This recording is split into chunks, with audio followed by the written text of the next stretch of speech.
오늘 8번째 시간 우리 함께 하도록 하겠습니다. 기도하고 시작합니다. 주님 고맙습니다. 우리에게 하나님의 말씀, 또 하나님의 말씀과 관련된 이야기들을 읽어가는 이 도전을 허락해 주시니 고맙습니다. 우리 함께하는 이 시간이 복되길 소망하며 우리 함께하는 이 거룩한 도전이 아름답게 하옵소서. 축복하며 예수님의 이름으로 기도드립니다. 아멘. 자, 오늘은 그 차원에서 한번 이 생각을 이 지도는 이제 쫙 눈에 계속 들어오시죠. 자, 이 지도는 눈에 들어오니까 제가 그래도 눈앞에 한 번씩 펼쳐서 보여드리도록 그렇게 하겠습니다. 딱 보면 그렇지 이렇게 보시면 되겠고, 전체적인 지도의 모양들이 다 이렇게니까 크고 작은 겁니다. 근데 이거는 우리가 한번 보았으면 좋겠다고 하는 겁니다. 이게 주전 1700년이에요. 머릿속에 기억은 다 안 하셔도 됩니다. 그러나 하나는 기억해 주신 게 뭐냐면 이런 그림에서 시작됐구나 이렇게 생각하면 됩니다. 저기 지금 보라색으로 되어 있는 데가 아시리아잖아요. 아시리아. 주전 1700년대 지방에 있었던 이게 그 소위 하면 그 모양인 겁니다. 색깔은 이런 식으로 되어 있구나. 저기 위에는 히타이트족이 있었고 여기는 이렇게 있었고 이렇게 있었구나. 이 맨 밑에는 이집트가 있었구나. 이게 주전 1700년대 이야기인데 요 그림이 요렇게 바뀌어갑니다. 그런데 이 그림에서 제가 한번 설명한 게 미타니 왕국입니다. 지금 저기에 중심에 해당되는 건 미타니 왕국인데 우리는 미타니 왕국 이야기를 많이 안 했으니까 제가 그냥 요렇게만 넘어갑니다.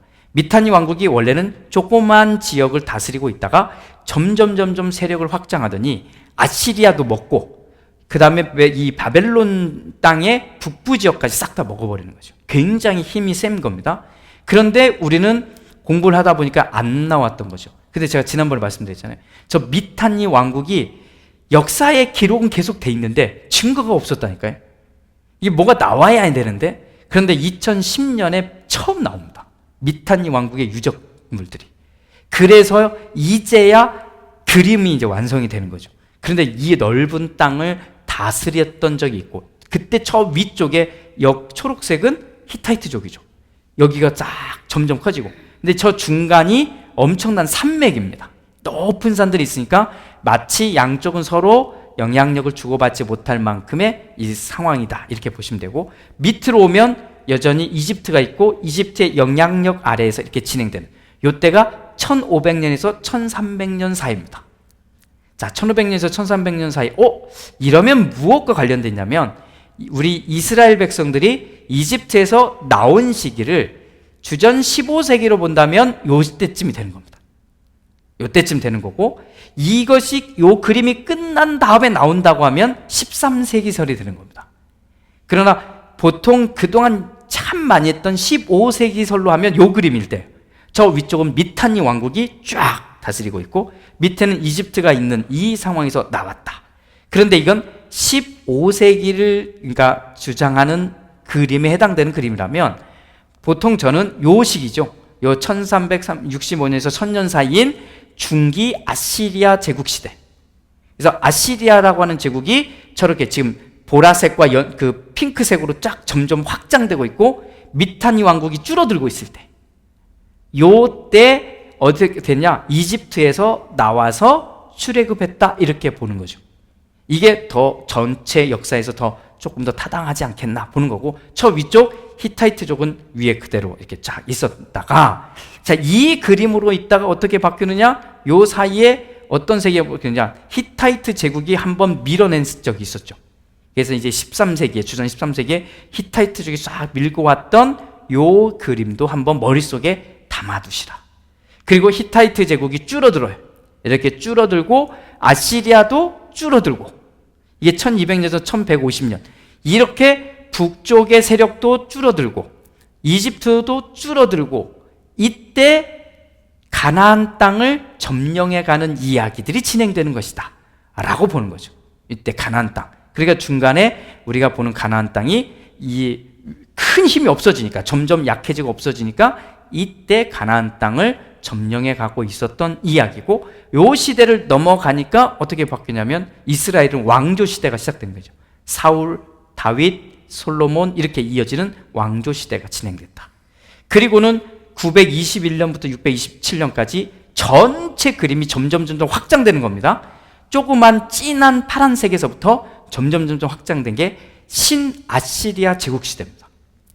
그래서 신아시리아가 좀 전에 요렇게 조그만해졌죠. 저렇게 조그맣게 있다가 한 200여 년을 굉장히 조그맣게 지내요. 그러다가 다시 신아시리아 제국이 힘을 펼치기 시작하는데, 그때 저 파란색 진한 것부터 시작해서 점점 확장해서 어디까지 갔냐? 이집트까지 점령하는 게 신아시리아 제국 시대가 됩니다. 그래서 이 신아시리아 제국 시대를 지나갈 때 북왕국 이스라엘이 멸망하는 거죠. 그러니까 그림만 기억해 주세요. 아, 이런 식으로 그림이 흘러가구나. 이걸 자세히 보면 정말 복잡해지니까 이렇게만 이해하시면 됩니다. 아, 이렇게 아시리아가 쫙 확장돼서 밑에 이집트까지, 지금 색깔이 칠해진 데는 다 아시리아 제국입니다. 근데 처음에는 작았다가 점점 이렇게 커진 거다, 이렇게 보시면 되겠습니다. 자, 오늘 이야기 시작하면서 이런 이야기를 제가 준비했어요. 우리 지난주 이 한 이야기 때문에 그래요. 종교개혁자 이후에 최고의 학자를 꼽으라고 하면 둘만 꼽으다, 뭐 셋도 꼽을 수 있는 종교개혁의 대표 주자인 마르틴 루터, 잘 아시죠? 그리고 현대 신학자 중에 꼽으라고 하면 칼 바르트가 있습니다. 칼 바르트는 그러니까 조직 신학자이기도 하지만 성서학자이기도 해서 신학을 전공했는데, 이 두 사람을 빼놓고는 이야기할 수 없는데, 이 두 사람들의 공통적인 주제가 있습니다. 그 위대한 자기들의 신학을 하는 이유, 성경을 공부하고 신학을 하는 가장 궁극적인 목적은 하나님을 하나님 되게 하라는 겁니다. 이게 가장 큰 주제입니다. 성경을 열었다? 왜 하나님이 하나님 되게 하는 거예요? 이게 가장 큰 주제입니다.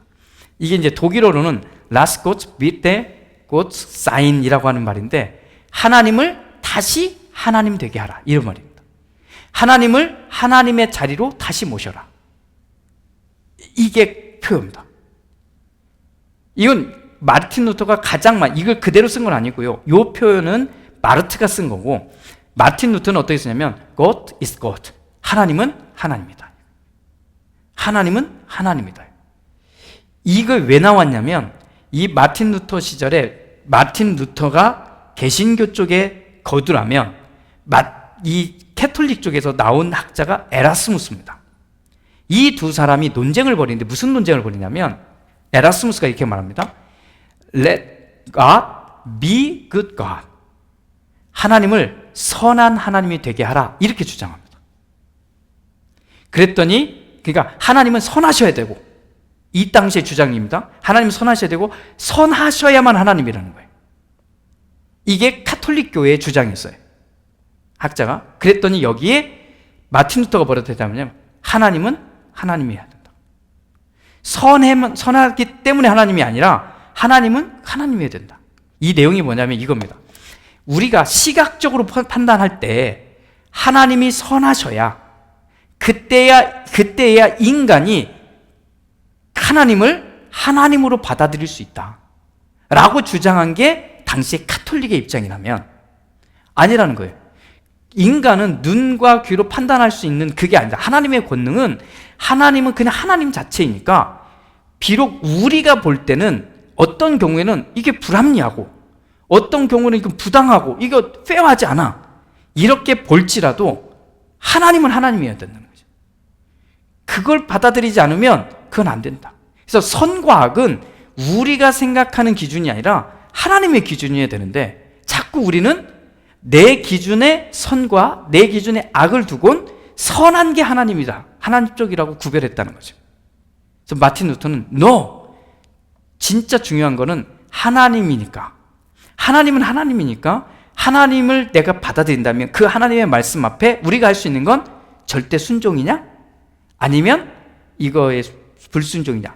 이게 신앙의 본질이라고 얘기했던 게 마틴 루터입니다. 그래서 마틴 루터의 글을 보면 뭐가 나오냐면, 10계명의 제1계명이 나 외에는 다른 신을 두지 말라 이거잖아요. 이거를 뭐라고 번역했냐면 오직 나만이 너의 하나님이 되게 하라, 이렇게 말해요. 오직 나만이 너의 하나님이 되라. 제가 이거 굉장히 중요하게 여기는데 뭐냐면, 사람들은 하나님을 한 분이라고 말하면서 하나님을 여럿 만들어 놨다는 거죠. 하나님은 한 분이니까 다른 게 없어야 되거든요. 다른 건 별로 중요하지 않아야 되는데 살면서 사람들은 하나님이라고 불러놓곤 그 하나님의 자리에 여러 개를 갖다 놨어요.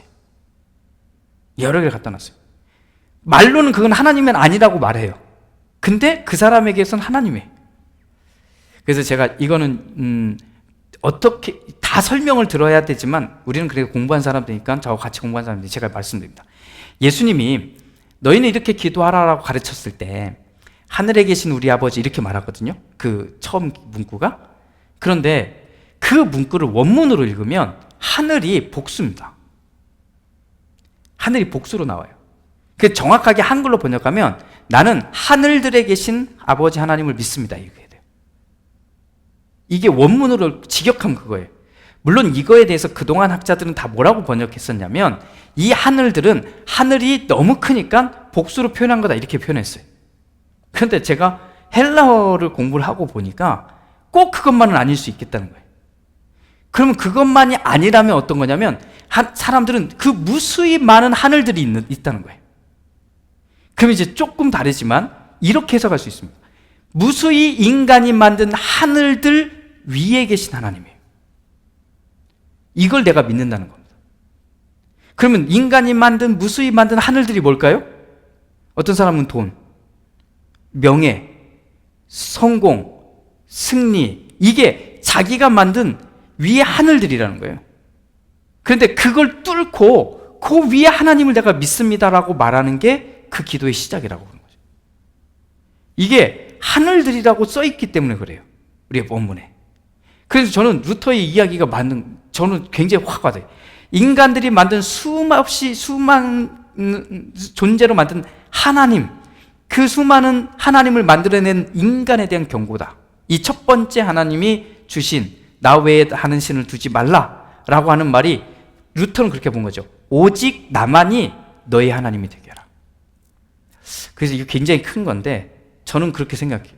오늘 우리가 성경을 공부하고 성경을 읽고 묵상하는데 무턱대고 하면요, 자기는 생각 속에서는 하나님을 믿는다고 생각하고요, 자기는 생각 속에서 성경을 믿는다고 생각해요. 근데 천만에요. 성경을 알아가면 알아갈수록 우리는 성경을 잘 따라가지 않아요. 성경이 제일 원리가 되지 않는다니까요. 만약에 성경을 글자 그대로 믿는다고 치자고요. 그런데 글자 그대로 믿는 대로 사는 사람을 볼 수 있냐고요. 우리 주변에서 제가 말하는 거예요. 저는 이제 우리 주변에 있는 목사들 중에서 저는 못 봤어요. 성경을 글자 그대로 믿으라고 해놓고는 믿는 것과 사는 것이 같은 사람은 전 못 봤어요. 이게 제가 말하는 포인트인 겁니다. 자, 그러면 그게 아니라도 오늘 우리가 성경을 읽은 그 내용대로 살려고 하는가? 이 질문에 살려고 하는 마음도 없지 않냐는 거예요. 성경대로. 사느냐는 건 둘째 치고라도 성경대로 살려고 하는가? 이 도전을 하고 있는가의 이 질문에 정말 많은 교인들은, 기독교인들은 여기에 별로 관심이 없다. 그러면 마틴 루터가 한 얘기하고 너무 다르지 않나요? 그래서 저는 우리가 성경을 읽어가는 것, 특히 저는 구약을 읽어가는 이유는 내가 그동안 그렇게 말하고 생각했던 하나님이 진짜 이 성경에 나오는 하나님인가? 맞춰봐야 될 거 아니에요.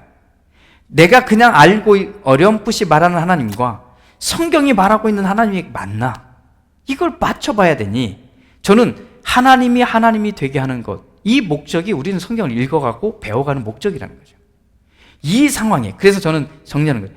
이 상황의 주인공은 누굴까? 구약 성경을 읽을 때 구약 성경의 주인공은 하나님이어야 돼요. 하나님이어야지 되는 거예요. 그래야 내가 하나님을 알아갈 수 있죠. 아, 그렇구나. 메인 캐릭터가, 주인공의 캐릭터가 이거구나. 거기에 수없이 많은 인간들이 왔다 갔다 움직이고 있는데 그 중에 어떤 캐릭터는 그 하나님을 알고 따라갑니다. 그게 이제 모세 같은 사람이죠. 모세는 나는 당신을 따라갈 수 없습니다라고 버텼다가 하나님이 만들어 놓은 모든 그림에 뛰어들어서 이스라엘 사람들 끌고 가잖아요. 그런데 끌고 가다가 어떻게 해요? 광야에서 약속의 땅을 앞에 두고 못 들어간단 말이에요. 그러니까 못 들어갔으니까 하나님이 나쁜 존재가 아니라 모세는 자기가 만난 하나님을, 그동안 평생에 통해서 만난 하나님을 거기서 받아들이고 끝내요. 그렇지, 내가 여기서 때를 쓴다고 되는 게 아니지, 하나님은 나에게 만나주신 하나님이 여기야. 그래서 끝낸단 말이죠. 그리고 여호수아가 바톤을 이어받고 들어가잖아요. 근데 여호수아는 더 황당하죠. 자기 능력도 없는데. 그런데 하나님이 약속하죠. 내가 너의 리더였던 모세하고 한 약속을 너를 통해 지킬 거다. 그러니까 너는 내 말만 지켜라.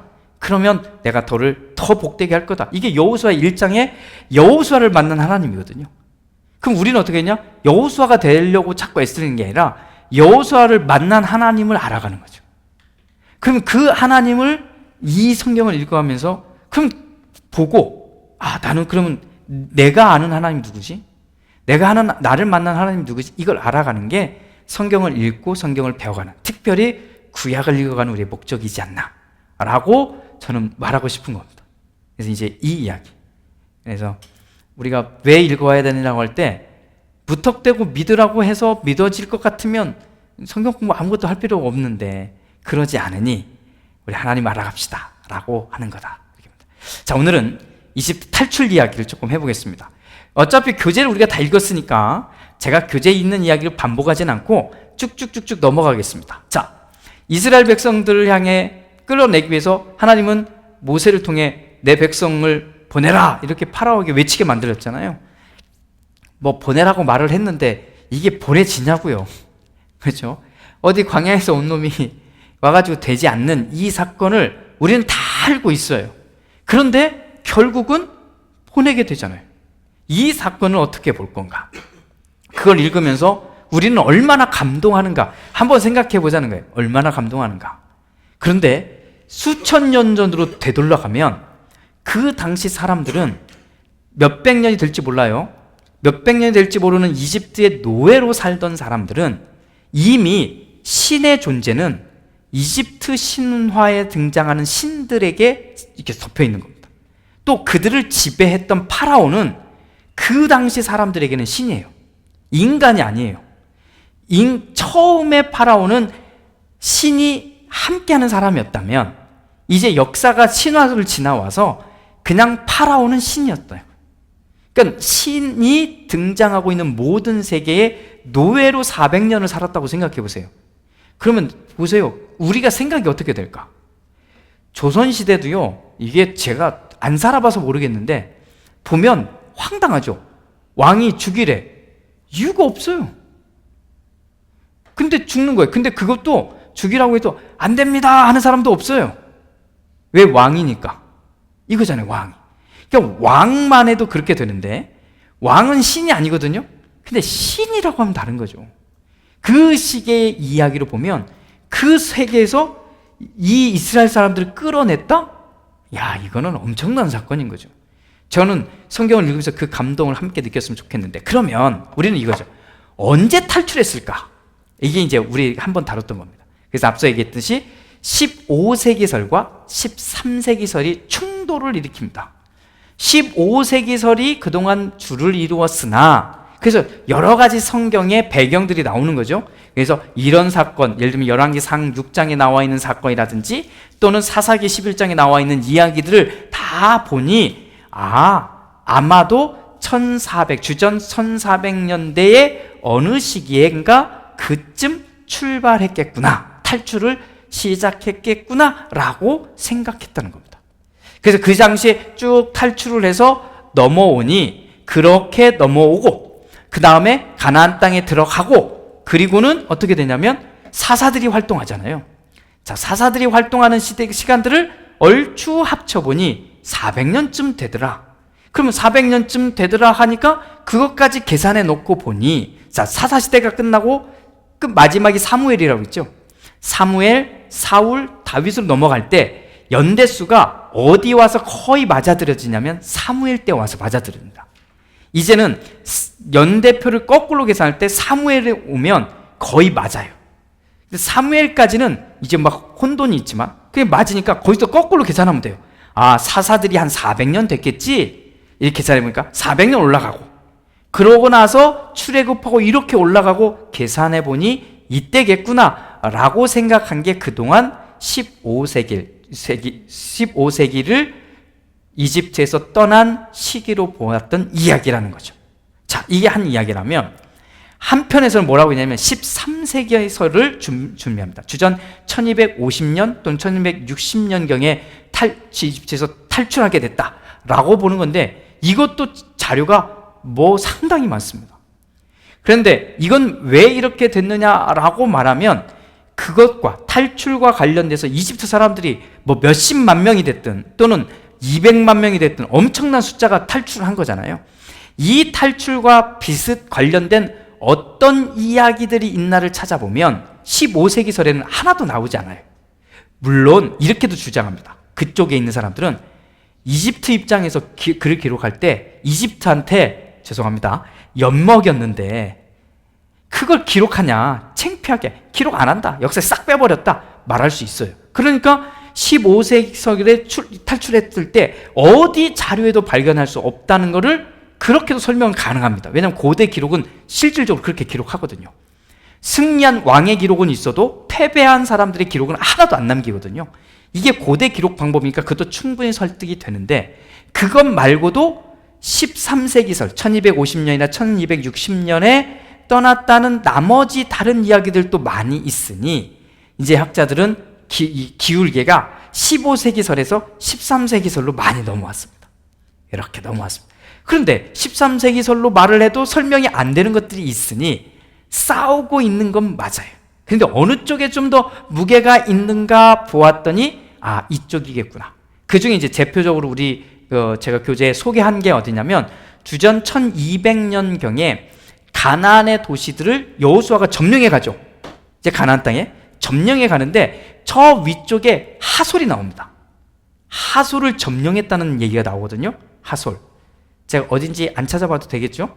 어쨌든 여호수아기 11장에 하솔을 점령했다는 얘기가 나오는데, 놀랍게도 하솔 지역을 발굴한 고고학자들이 이 도시가 13세기 요때, 12세기 13세기 때 완벽한 종말을 맞이했다는 결론이 나온 겁니다. 이거는 성서학자들이 땅 파다가 그냥 갖다 붙인 게 아니고, 고고학자들이 파보니까 이 하솔의 도시가 굉장히 힘이 있고 좋았었는데, 발굴해 보니까 주전 12세기, 13세기에 완전히 멸망한 증거가 나온 거죠.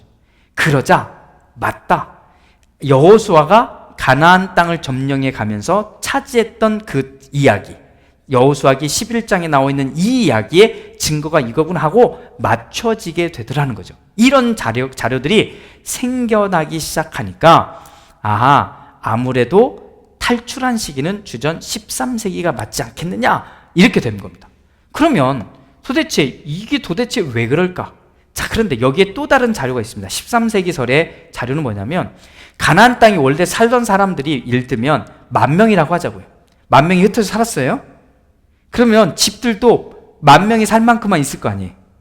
그런데 이집트에서 이스라엘 사람들이 왔네? 그럼 이 사람들이 와서 집을 안 짓고 살 수 없잖아요. 그러니까 사람들 인구수가 갑자기 훅 늘었어요. 그러면 처음에는 적게 살던 도시가 커졌을 거 아닙니까? 이 증거들이 발견되는 겁니다. 12세기에, 13세기에. 그러니까 어떤 민족들이 대거 이주해 왔구나. 이게 꼭 이스라엘은 아닐 수 있어요. 그러나 성경의 이야기를 펼쳐보면 이 시기가 맞는 거죠. 그러면 이스라엘 사람들이 광야에서 40년을 보내고 들어오면 1200년 앞뒤로 들어왔을 때고, 1200년 앞뒤로 보니까 이 가나안 땅에 이 살던 사람들의 마을들이 커졌다는 거, 사람들이 많이 살게 됐구나, 이게 맞으니까 그러면 15세기설보다는 13세기설이 훨씬 더 가능하지 않겠냐. 이게 이제 궁극적으로 뭘 때문에 나오는 거냐면, 제가 지난번에 한번 얘기했잖아요. 고대는 몇 년을 카운트하지 않습니다. 세대로 카운트를 해요. 세대, 한 세대, 두 세대 이렇게 얘기하는데, 뭐라고 했냐면 열왕기상에는 뭐라고 기록되냐면, 솔로몬이 성전을 건축하기까지, 이집트에서 출애굽한 사건과 성전을 건축하기까지 몇 세대가 흘렀다고 말하냐면 12세대가 흘렀다고 나옵니다. 이게 이제 카운트된 거예요. 12세대. 그러니까 12세대? 그러면 보통 한 세대를 이걸 카운터할 때는 40년으로 봤단 말이에요. 그러니까 40년으로 보면 480년이 되는 거잖아요. 그래서 480년으로 더하기 하면 15세기설이 맞아요. 그런데 이때의 한 세대를 40년이 아니라 25년 또는 20년으로 카운트하면 최대 300년이 됩니다. 그러니까 300년으로 카운트를 해보면 성전을 지은 게 960년이니까 거슬러 올라가면 1260년이 되는 거예요.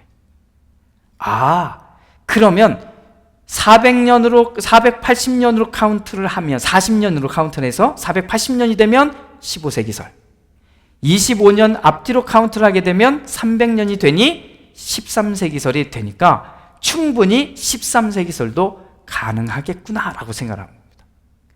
그리고 그때가 13세기설이라면 제가 이집트의 20왕조 이야기를 할 때거든요. 혹시 기억하세요? 신전.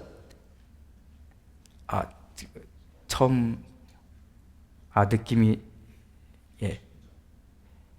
그 아부 신벨이라고 그래서 이집트에 가면 반드시 봐야 되는 신전이 있습니다. 피라미드 말고 신전이 하나 있어요. 이건 북쪽으로 올라가야 돼요. 그러니까 강북으로 올라가야 돼요.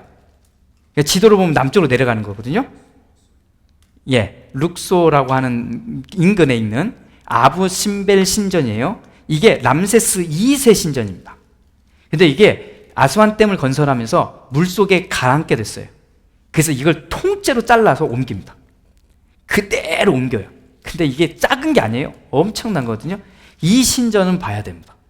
이 신전의 주인공이 람세스 2세거든요.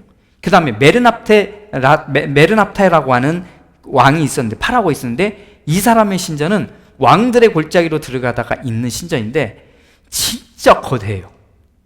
땅 자체도 거대하고 엄청나요. 그때의 파라오들이 있었을 때 떠났다고 보는 겁니다. 이게 13세기설입니다.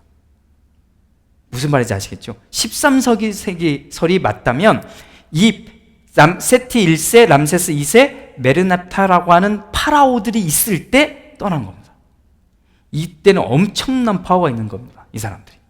그러니까 더 드라마틱하려면, 죄송하지만 18세기가 15세기, 이집트 왕조 18왕조 때가 15세기설이고 20왕조 때가 13세기설인데, 극적으로 말하려면요, 완벽하게 최고의 힘을 발휘했을 때가 이때거든요. 20왕조. 그러니까 가장 최고의 절정을 달했던 파라오와 맞짱을 뜬 모세 이야기가 훨씬 더 가능성이 있지 않겠느냐라고 기울기는 합니다. 그래서 정리는 어떻게 했냐면, 그러나 성경과 고고학 자료에 대한 해석은 얼마든지 달라질 수 있습니다. 왜냐하면 앞으로 나올 거니까. 그러니까 우리는 15세기설과 13세기설을 다 이해를 하고 계셔야 돼요. 그러니까 누군가가 이야기할 때 이때다 얘기할 때 다 가설이잖아요. 그러니까 그걸 다 받아들이시라고요. 근데 어느 게 좀 더 타당한가 정도는 돼야 그래도 우리가 공부한 사람이 되는 거니까 그 정도로 우리가 이해를 했으면 좋겠습니다. 우리 교재 이 표도 마찬가지예요. 표 보면 오른쪽이 15세기설, 왼쪽이 13세기설. 근데 앞쪽에 13세기설 나온 이유는 이걸 쓴 사람도 13세기가 조금 더 타당하다고 본 거겠죠. 그래서 15세기설은 저 위에 이렇게 다는 겁니다.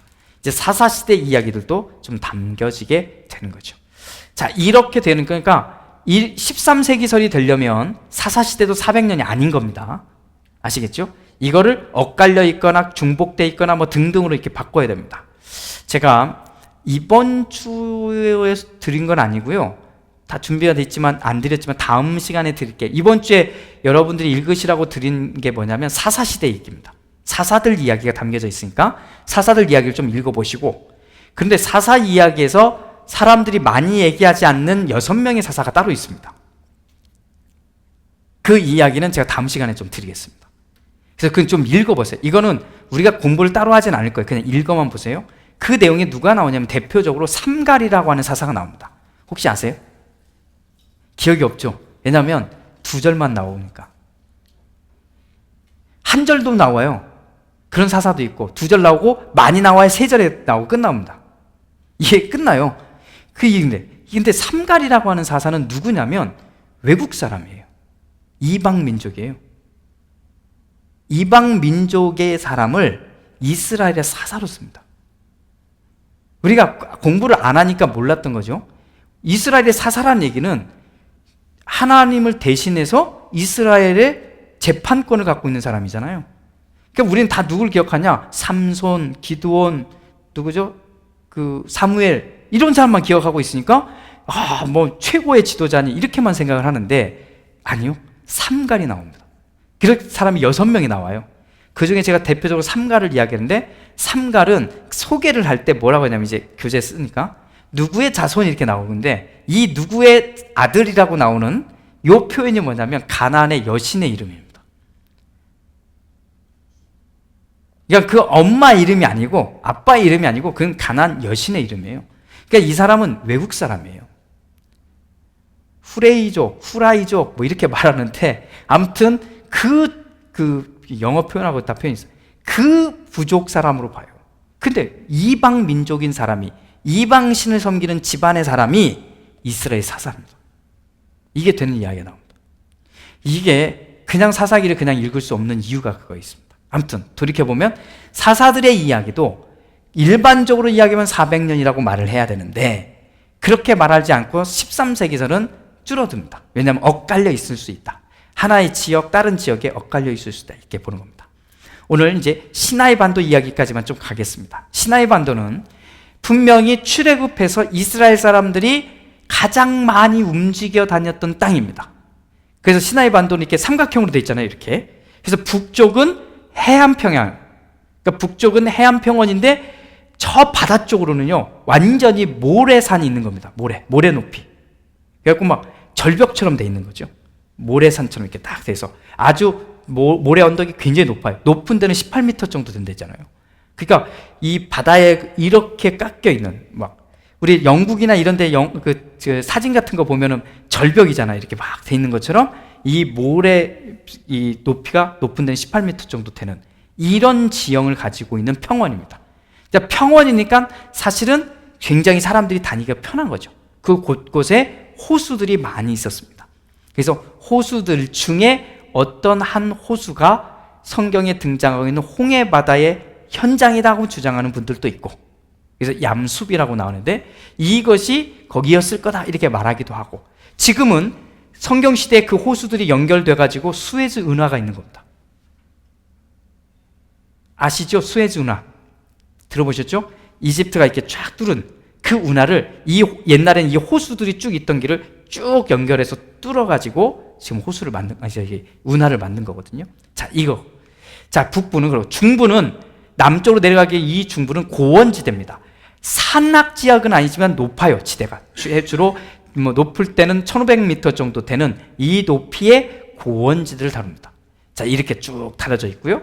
그 다음에 여기에는 광산도 있어요. 아까 말씀드렸듯이 터키 이제 옥을 캐내는 광산들이 있는데, 이 광산을 지배했던 게 이집트 파라오니까, 그럼 누구를 시켰냐? 셈족들을 노예로 부렸다는 기록이 나오는 겁니다.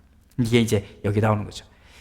여기서 나오는 비문들에서 발견되는 거고, 그리고 가장 중요하게 우리가 봐야 될 지역이라고 보는 게 남부 산악 지역입니다. 산악이에요. 그러니까 산들이 많은 겁니다. 여기에 뭐가 있냐? 우리가 잘 아는 신의 산, 모세의 산이라고 말하는 에벨 무사라고 하는 산이 있는 겁니다. 에벨 무사. 해발 2280m니까 한국으로 따지면 한라산보다 높고 백두산보다 좀 낮은 거죠. 굉장히 높은 산 이렇게 있는 것. 이런 곳에 거기였을 것이다 라고 말합니다. 그런데 이게 언제 거기에 있을 거라고 확신하게 되냐면 AD, 그러니까 추후 340년, 360년 요때 돼야 거기를 성경에 나오는 모세가 올라간 시내산 딱 못을 바꿔버리는 거죠. 이렇게 맛을 바꾸니까 그 이전까지는 사실 시내산이 어디 있는지 몰라요. 그리고 정확하게 말하면 시내산이라는 말 자체는 그 인근 지역에 있는 산들을 말합니다. 그 인근 지역에 있는 산들. 그래서 우리 교재 그 몇 페이지죠? 지금 보고 있는 페이지 수? 예. 77쪽에 사진 있죠? 이게 이제 그 산 꼭대기. 여기가 이제 올라가는 겁니다. 우리 시내산 간다고 하면 여기 가는 겁니다. 이게 밑에서 쫙 올라가요. 그래서 이게 하루에 저 밑에서부터 못 올라가니까 중간쯤에 그렇게 여관 같은 데서 자고 새벽 일찍 밟는 거죠. 한 새벽 한 2시쯤 이제 올라갑니다. 그래서 저 꼭대기까지 딱 올라가서 해가 뜨는 장면을 쫙 봅니다. 봐야 되지 않겠어요? 정말 감동이에요. 이제 여기라고 이제 이야기를 하는 거죠. 자, 여기가 어디냐? 남부 산악지대다. 이렇게 보시면 됩니다. 여기를 예벨 무사라고 부르고 우리 번역하면 모세의 산이다 이렇게 부릅니다. 자, 그래서 이집트가 탈출해 가는데 그럼 신의 산이 어디 있지? 하고 봤더니 학자들이 서로 싸우고 있는데 이 그림이 이겁니다. 지금 저기 그 색깔 다른 거 있죠? 점 찍힌 거. 이게 서로 여기가 신의 산이다, 저희가 신의 산이다 이렇게 싸우는 겁니다. 지금 학자들이 싸우고 있는 거예요.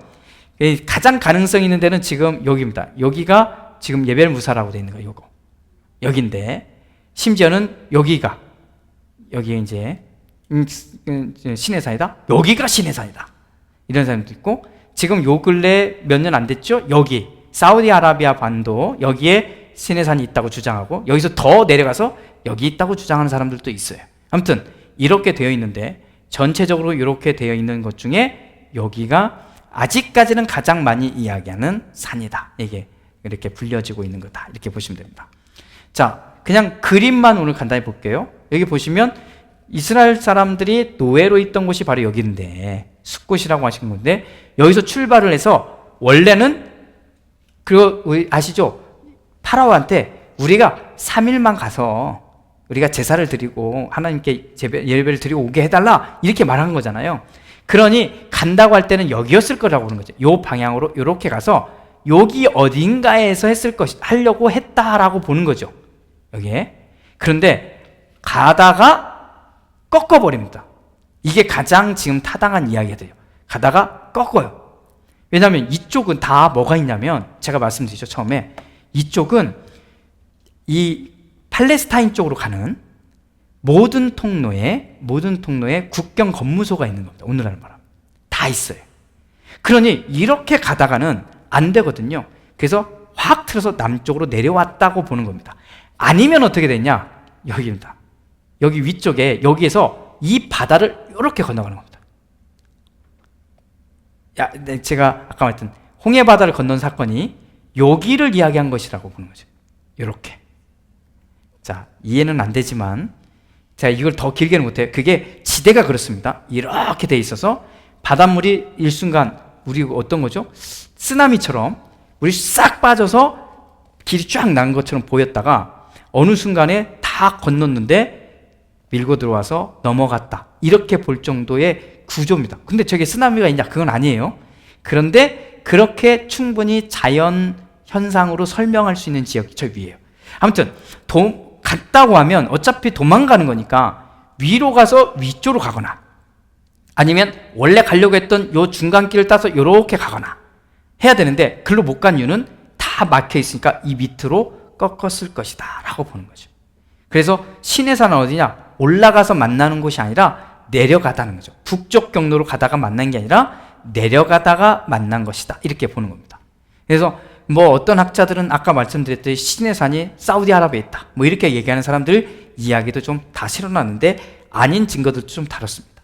그러다가 뭘 얘기했냐면 시나이 반도 아까 우리가 보통 여길 것이다 라고 신의 산이 여길 것이라고 주장하는 4가지 이유를 제가 좀 설명을 해놓은 거죠. 내가 이제 첫 번째는 출애굽기 13장에 나와 있는 것처럼 블레셋 사람의 땅으로 가지 않았다 이렇게 기록한 거 보면 블레셋 땅은 위로 그냥 올라가야 되거든요. 쭉 위로 올라가야 되는 거니까 그건 아니구나 이렇게 되는 거고, 신명기 1장 2절에 나오는 걸 보면 신의 산은 가데스 바네아에서 10하루 정도 거리 떨어져 있다고 말하는 거거든요. 가데스 바네아가 어디냐라고 하면 지도를 보면 여기쯤입니다. 여기가 가데스 바네아입니다. 여기서 10하루 정도는 가야 되니까 여기로 가든지 여기로 가야 되잖아요. 그러니까 가장 가능성 있는 데가 여기쯤이지 않겠냐 이거죠. 여기쯤이지. 여기는 이렇게 해서 많이 돌아가야 되니까 너무 멀고, 여기 이집트로 이렇게 갔다 뭐 이렇게까지는 여기는 너무 가깝고, 그래서 가데스 바네아가 여기 지역이니까 여기 정도가 가장 타당하지 않겠는가라고 하는 주장의 근거가 되는 거죠. 그렇게 해서 4가지 중에 하나고, 세 번째는 아까 얘기했던 엘리야 시대 이후로는, 그러니까 주전 850년이에요. 그 이후로는 신의 산이 어딘지 몰라요. 안 나와요.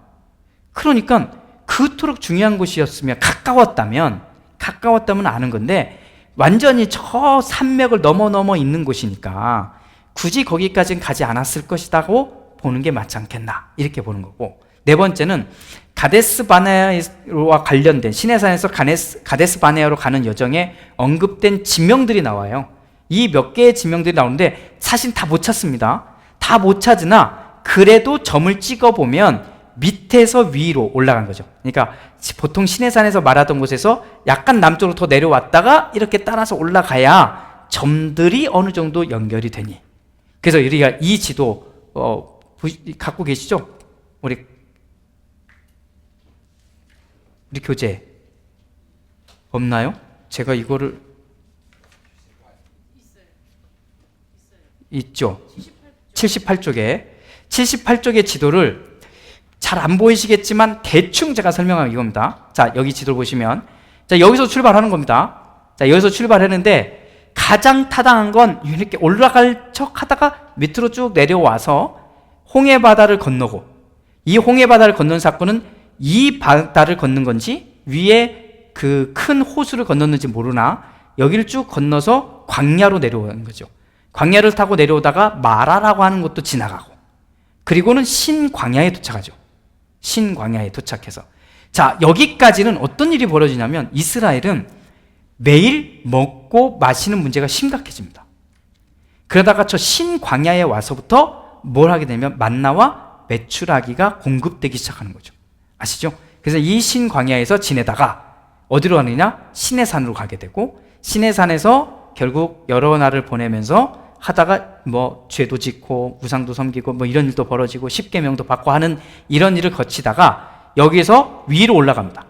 그래서 위로, 그래서 올라가서 어디를 지나가느냐? 에시온 게벨이라고 하는 여기 꼭대기죠. 이게 홍해바다 또 하나의 주류인 홍해바다 끝자락에 에시온 게벨이 있는데 여기를 거쳐서 가데스 바네아 위로 올라가게 됩니다. 그래서 아까 우리 전에 아말렉 사람 얘기 나왔잖아요. 그러니까 사실은 아말렉 사람이 어디냐면 여기 있는 거예요. 여기가 아말렉 사람인데 이 아말렉 사람들이 전쟁을 했네? 싸웠네? 어디서 싸웠냐 그러니까 광야에서 마라 사건, 그 마라의 쓴물 사건 이후에 싸우거든요. 그런데 마라가 여기라고 하면, 그리고 여기가 신광야니까 여기에서 여기서 싸운 거거든요. 그럼 이 아말렉 사람들이 여기까지 내려왔겠나?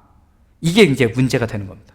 그래서 여기까지는 오지 않았을 거다. 자, 이렇게 일반적인 루트는 밑으로 내려와서 올라가는 거고, 그래서 그런 자료들을 증거해서 여기서 출발은 했으나 이 가운데로 가로질러 갔을 것이다 이렇게 말하는 겁니다. 가로질러 가다 보니 아말렉이 생각하니까 가깝잖아요. 그래서 가로질러 가다 보니 아말렉이 위기를 느끼고 와서 싸움을 걸었다라고 말하는 게 이제 그 사건인 건데, 문제는 저 중앙 통로는 사람들이 다니기가 너무 어렵습니다.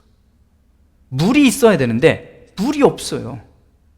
그래서 이 밑으로 내려간 이유가 뭐냐? 그래서 우리 교재에 와디 많이 쓴 게 있습니다. 그 와디들 곳곳에 오아시스가 있는 겁니다. 그래서 모세가 쳐서 샘을 내게 했는 그 모든 자리들이 오아시스와 관련이 있거든요. 그러니까 밑에 있는 쪽들은 오아시스가 있다면 저 중앙 통로는 크게 없어요. 그래서 이게 이제 문제가 되는 겁니다.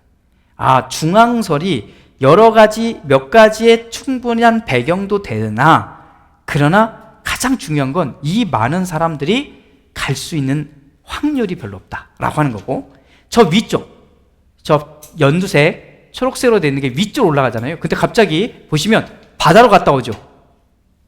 그렇죠. 이 그림이 바다를 갔다 와요. 그러면 배 타고 갔다는 얘기야? 이렇게 되는데 그게 아니고요. 저 위에 바다로 갔던 그 지점이 홍해바다 사건이 연결되는 사건으로 보는 겁니다. 이렇게 저렇게 올라가고 이렇게 되는 거예요. 그래서 저거는 제가 다 자세히 설명 안 하나 이렇게 되었을 것이다. 그리고는 어디로 오느냐? 이렇게 위로 갔든 위로 가서 오든 중앙으로 통해서 다시 올라오든 밑으로 가서 올라오든 어디로냐? 가데스 바네아로 모입니다. 이제 가데스 바네아에서 결국은 이루어진 사건 때문에 40년간 광야 생활을 시작하잖아요. 북쪽에 정탐꾼을 보내고 뭐 하는 사건부터 시작해서 여기서 보내는 이야기, 그게 이집트 탈출의 대표적인 경로이고, 마지막 하나 더 다룰 수 있는 건 뭐냐면 중앙 통로는 이렇게 갑니다. 쭉 중앙을 통로해서 와서 아말렉과 싸우고 에시온 게벨에 왔다가 밑으로 이쪽 내려갑니다. 여기 쭉 아라비아 반도 밑에까지 갔다가 다시 올라오는 루트를 설명을 합니다. 그래서 홍해바다 사건은 이전으로 보는 거지만 어쨌든 이렇게 되는 거예요. 이렇게 전체적인 그림으로 학자들이 열심히 자료를 갖고 설명을 하나 성경에 나와 있는 지명을 그 많은 지명 중에 다 찾지 못하는 거죠. 그래서 우리 교재 마지막에 이거 사진 이거 참 제가 찍었으면 너무 좋았겠으나 제가 찍지는 못했습니다. 제가 찍은 사진은 어딘가는 있을 텐데 그 옛날에 찍은 걸 근데 진짜 이래요. 아침에 해 떠오면 이게 멋있을 수가 없거든요. 근데 너무 아름다워 보여요. 예, 진짜 저 돌산입니다. 빨갛게 생긴 돌산. 나무 한 그루 보이지 않아요. 이게 저기에 그 옛날에부터 지금까지 라면을 판다는 거죠. 컵라면을. 아무튼 지금도 가면 먹을 수 있습니다. 자, 좀 놀라운 사실이에요. 참 대단한 겁니다. 자, 이게 민수기 33장에 나와 있는 출애굽 여정들이잖아. 이게 쭉 다, 이 이름들이 다 나와 있는 거거든요. 그걸 정리해 본 건데 이 지명의 반은 못 찾아요. 그래서 이게 없는 겁니다. 못 찾는 겁니다. 그래서 이게 도대체 어디냐 이걸 막 찾아보고 연결을 해보고 하려고 하는데 안 되는 거예요. 그래서 안 되는 데는 X표 치고 넘어가는 겁니다. X표 치고 넘어가고 X표 치고 넘어가고. 그래서 아까 말했던 남쪽 설도 나오고 중앙설도 나오고 북쪽 설도 나오는 이유가 이것들을 다 못 찾으니까. 그러면 찾을 수 있는 것들을 놓고 어떤 게 더 타당한지를 놓고 싸우는 거죠. 이런 이야기들이 담겨져 있는 겁니다. 아무튼 정리해보면 우리는 이 공부를 하면서 이 내용을 확인하는 것도 너무 중요하지만 이런 역사적 이야기를 이스라엘 사람들이 간직하고 있다가 글로 남긴 거란 말이죠. 왜 남겼겠느냐라고 하는 거예요. 왜 남겼느냐? 그거는 역사적 지명 하나하나를 역사적으로 증명하기 위해서 한 게 아니라 하나님이 약속에 따라 아브라함과 한 약속에 따라 이스라엘 사람들을 건져내서 하나님의 약속의 땅에 들어넣기 위한 이 모든 스토리를 써준 거잖아요. 그러면 이 출애굽기부터 등장하고 있는 모든 역사의 주인공은 하나님이어야 되죠. 이걸 우리가 보자는 거예요. 거기에 사용된 사람들에게 자꾸 포커싱이 되는 게 아니라 그 사람들은 하나님의 역사를 이루어가는 중간중간에 주인공처럼 한 회의 주인공처럼 등장한 사람들일 뿐 이 역사를 전부 다 끌고 간 건 하나님의 역사다. 우리가 여기로 가게 되면 이 이야기들이 굉장히 큰 도움이 됩니다. 그리고 이거를 역사적으로 다 증명하려고 하면 자료가 없어요. 그러나 이 정도는 공부를 해야 사람들하고 이야기를 해볼 수가 있습니다. 그래서 그렇지, 이럴 수 있고 저럴 수 있겠구나 라고 하는 이야기가 되는 거죠. 자, 기도합니다.